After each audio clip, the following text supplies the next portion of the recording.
இப்போ பிரிஞ்சி இலை, அப்புறம் அந்த ஹோல் ஸ்பைசஸ் எல்லாம் ஒன்று ரெண்டாக தட்டியிருக்கோம். ஏற்கனவே எடுத்து வச்சதோட கொஞ்சம் இந்த கல்பாசியும் கொஞ்சம் போட்டிருக்குறோம். இது கொஞ்சம் பொரிஞ்ச உடனே ஒன்றா சேர்க்க ஆரம்பிச்சாச்சு.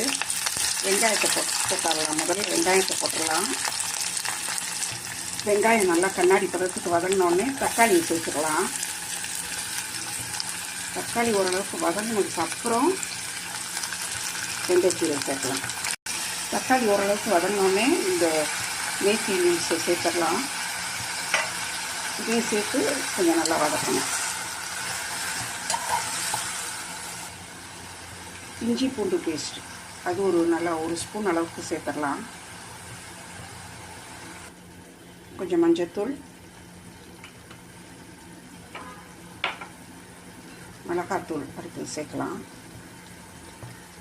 அதுவும் ஒரு டீஸ்பூன் அளவு இருந்தால் போதும்.